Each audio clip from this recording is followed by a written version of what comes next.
Por que carro elétrico não é o futuro? Eu falo isso desde 2020 e hoje eu vou postar um vídeo para vocês sobre isso e vocês me cobrem daqui a 5 ou 10 anos. Primeiro, o carro elétrico ele não é tão ecológico como se vende por aí. Salva esse vídeo para você ter argumento para convencer seu amigo a não comprar um carro elétrico. E curte aí para ajudar a gente. Por volta de 200 países que existem, apenas 4 têm mais de 80% da sua energia limpa ou renovável. São eles: a Noruega, com quase 100% da energia limpa ou renovável.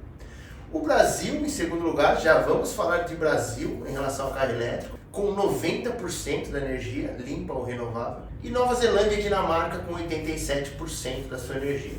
Isso significa que o carro elétrico ele polui mais que os carros a combustão, até mesmo que os carros diesel, porque em muitos casos, em muitos países, a fonte de energia é a queima de carvão.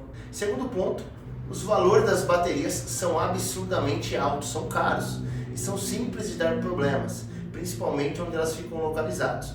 Com o passar do tempo eles estão melhorando isso, ajustando, tentando acertar de algumas maneiras, mas hoje isso ainda é um problema e é um problema muito grande. Em alguns casos a bateria ela custa 80% do valor do veículo, somente a bateria. Mas a BYD dá 8 anos de garantia na sua bateria. Primeiro que garantia de montadora e nada é a mesma coisa, porque eles sempre vão culpar você, sempre vai ser um mau uso. Então dificilmente as pessoas conseguem garantia de montadoras. Mas eu vou colocar outro ponto aqui para vocês. A Chevrolet, que fabrica carro há mais de 100 anos, quando ela lança um modelo novo, ele dá problema. Entra água, dá um pau elétrico, um barulho e vai um tempo, 1, 2, 3 anos até eles ajustarem isso aí. Quiçá um fabricante de baterias fazendo carro. Agora vamos falar de estrutura para receber esses carros elétricos. Na África do Sul eles estão proibindo a importação independente de elétrico porque eles estão sofrendo uma crise energética. A maioria do país, eles têm racionamento de energia já e um monte de carro na tomada não ajuda em nada isso. Outro ponto importante que nós temos que lembrar, se a gente tiver algum problema com energia, algum problema sério elétrico, algum apagão, ninguém tem carro mais. Ninguém tem carro mais. É claro que os automóveis a combustão dependem também de fatores externos, como caminhão, traseiro ou combustível. Mas é muito mais fácil alguma cidade ter um blackout, ter um problema de blackout muito grande, ficar 1, 2, 3, uma semana sem energia elétrica, do que uma cidade inteira ficar 5, 6, 7 dias sem combustível, né? Outro ponto é a deficiência na autonomia. Na maioria dos veículos elétricos, eles têm um problema de autonomia muito sério, então não são carros para você pegar pista ou fazer viagem. Quando você pega a pista, diminui a autonomia. Quando você toma chuva, diminui ainda mais a autonomia. O carro a combustão também. Mas o carro elétrico, o problema é mais grave por conta de ponto de abastecimento elétrico e etc. A falta de pontos de carregamento suficientes, né?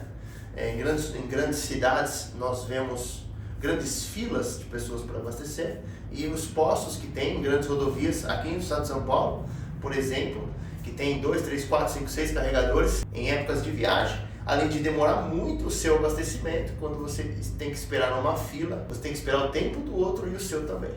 Então essa ineficiência no carregamento, ela é um problema ainda na grande maioria dos carros e dos carregadores. Existe um carro ou outro elétrico, tem autonomia de 1000 km, etc. Mas estamos aqui falando da grande maioria dos carros que não é essa a questão. Agora vamos falar de Brasil, o país que eu amo, apesar de todos os seus problemas. O Brasil é um dos países com maior potencial energético do mundo. Temos hoje uma matriz energética limpa de 90%. Sobretudo, os carros a combustão são popularizados no mundo desde 1920. E quando você viaja para o interior de Minas Gerais, por exemplo, para os interiores, para longe de grandes centros, eu falo porque eu já passei por isso, existem cidades que têm apenas um posto de combustível e que fecha às 6 da tarde. Então, quando que nós vamos ter um ponto de energia, de abastecimento elétrico nessa cidade? O Brasil não tem estrutura para isso. E aqui no Brasil tudo atrapalha o desenvolvimento. Burocracia, político ladrão, tudo isso atrapalha no crescimento, no desenvolvimento. Então nosso sistema de carregamento, as redes elétricas, elas não suportam isso. Teria que mudar todo o cabeamento, todo o sistema de energia, desde a estação elétrica lá até a tomada da sua casa, para todo mundo ter carro elétrico. Mas tem prédio que tem carregador 1 por vaga. Estamos falando de menos de 1% da população brasileira que tem condições financeiras de comprar apartamento nesse tipo de lugar. E outra, faz 10 prédios desse aí numa rua só pra você ver se dá certo. Mas se não presta, por que vende muito? O boom no mundo inteiro de carros elétricos, aconteceu graças a incentivos fiscais do governo. Então se tornou mais acessível no mundo todo, não só no Brasil. Em todos os lugares acabou sendo vantajoso para a pessoa que vai comprar o carro 0 km. Vou contar um segredo para você. Eu não acredito que o carro elétrico vai acabar. Porque não vai. Ele vai existir e vai dominar os grandes centros, por exemplo. Imagina São Paulo. Você já foi para São Paulo? Você já viu um vídeo de São Paulo, pelo menos? É aquela barulheira, aquele caos, aquela fumaceira, aquela poluição.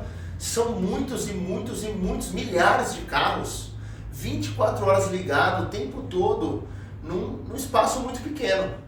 Então são carros emitindo poluição sonora, soltando gás carbono pelo escapamento, todos juntos, assim, um atrás do outro, tudo ligado, aquele trânsito, aquele caos. Imagina se fossem todos esses carros elétricos. Vamos começar pelo silêncio que isso ia trazer. Aquele barulheira de carro lá assim, já ia mudar a perspectiva de vida de quem vive em São Paulo. Talvez daria até para enxergar o céu à noite, as estrelas, que hoje é praticamente impossível em São Paulo. Quando você viaja para lá, se é do interior, você viaja para lá, você vai vendo que o céu já começa a ficar mais fechado, está sempre com nuvens, sempre nublado, cheio de poluição. Se os carros fossem todos elétricos lá, não jogando essa poluição ali naquele espaço pequeno, aquela quantidade gigantesca de carro, seria um ambiente melhor para se viver também. Então eu imagino que esses carros elétricos vão dominar os grandes centros. O futuro é híbrido e vamos falar disso no próximo vídeo. Não compre carros elétricos. Se você comprar, tem que ser um Tesla. Elon Musk, você é o cara.